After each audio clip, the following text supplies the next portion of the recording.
नमस्ते बच्चों। आज हम समास के 5 भेद जो हैं उनके बारे में विस्तार से पढ़ेंगे। पिछले वीडियो में मैंने आपको समास की परिभाषा और उसका पहला भेद तत्पुरुष समास उसे विस्तार से समझाया था। अब बाकी जो 5 भेद हैं उन्हें आज हम पढ़ेंगे। दूसरा भेद है बच्चों कर्मधारय समास। इसकी परिभाषा जान लेते हैं बच्चों।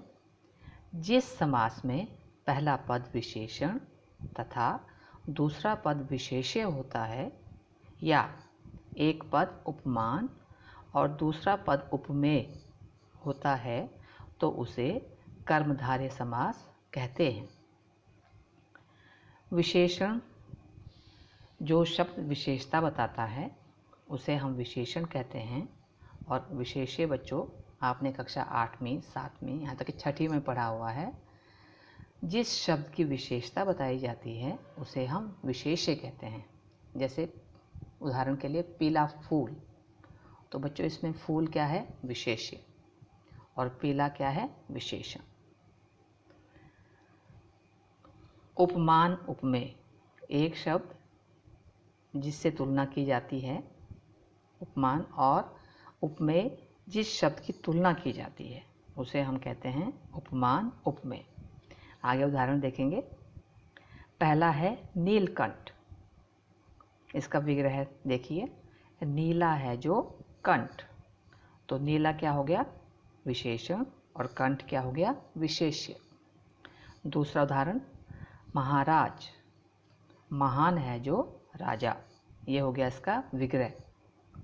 तीसरा उदाहरण दुष्चरित्र, दुष मतलब बुरा, तो बुरा है जो चरित्र। चौथा नीलकमल, इसका विग्रह है नीला है जो कमल। पांचवा बैलगाड़ी, इसका विग्रह है बैलों से खींची जाने वाली गाड़ी।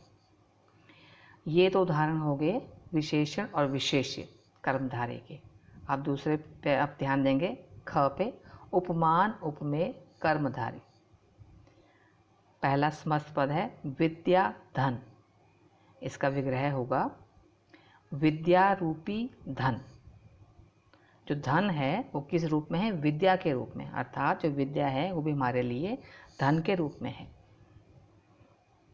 दूसरा है चरण कमल, कमल के समान चरण। तीसरा है वचनामृत, वचन रूपी अमृत, मतलब जो वचन है वो अमृत के रूप में है। घनश्याम, घन के समान श्याम। क्रोधाग्नि, इसका विग्रह होगा क्रोध रूपी अग्नि। ये हो गया हमारा कर्मधारय समास। अब जो तीसरा समास है बच्चों वो है द्विगु समास। इसकी परिभाषा देखिए। जिस समास का पहला पद संख्यावाची हो तो उसे हम द्विगु समास कहते हैं। उदाहरण देखिए। पहला दोपहर, इसका विग्रह होगा बच्चों दो पहरों का समाहार, तो इसमें जो पहला पद है वो संख्यावाची है। दूसरा चौराहा, 4 राहों का समाहार, ये इसका विग्रह हो गया 4, वो क्या है? संख्यावाची शब्द। तीसरा पंजाब, इसका विग्रह होगा 5 आबों, आबों मतलब नदियों, तो 5 आबों का समाहार।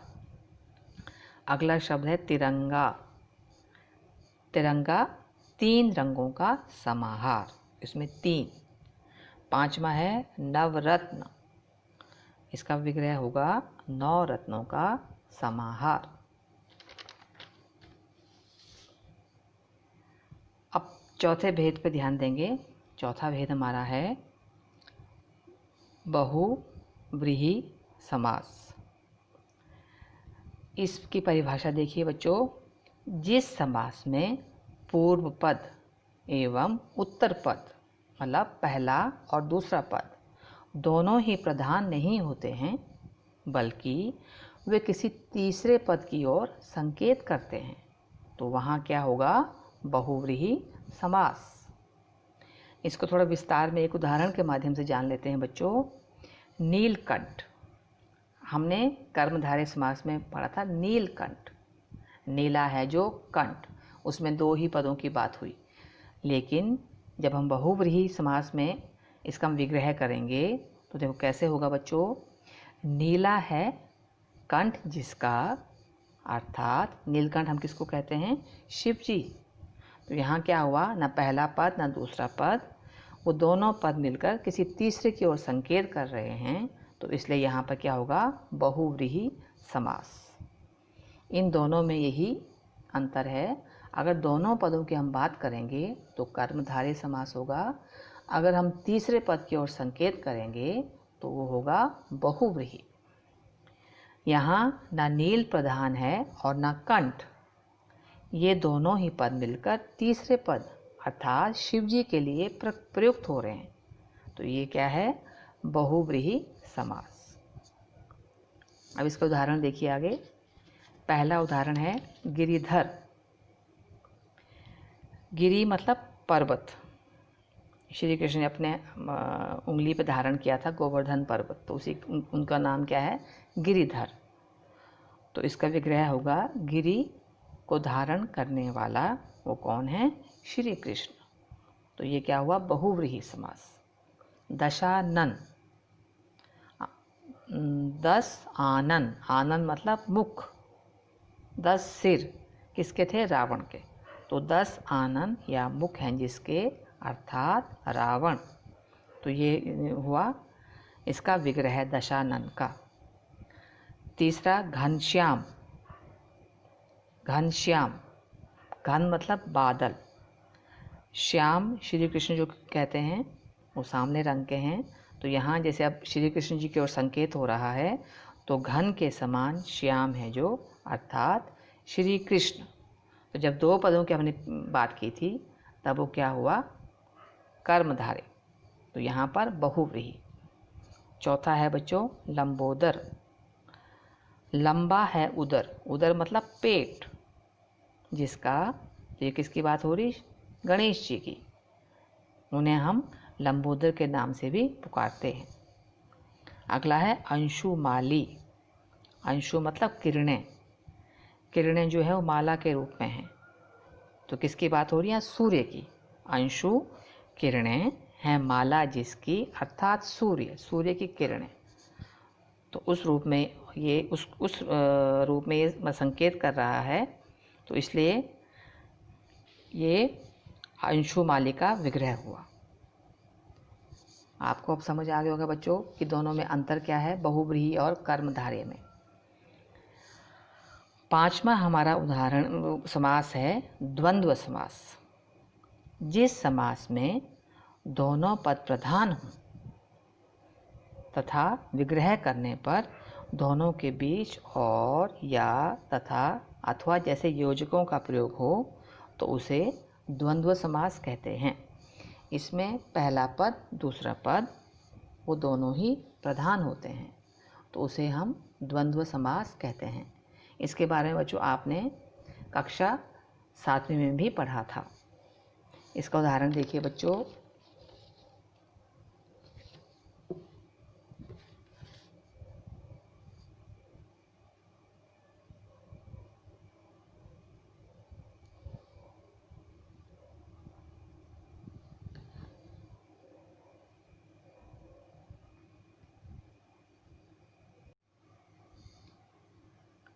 हाँ बच्चों, अब इसके उदाहरण पर ध्यान देंगे।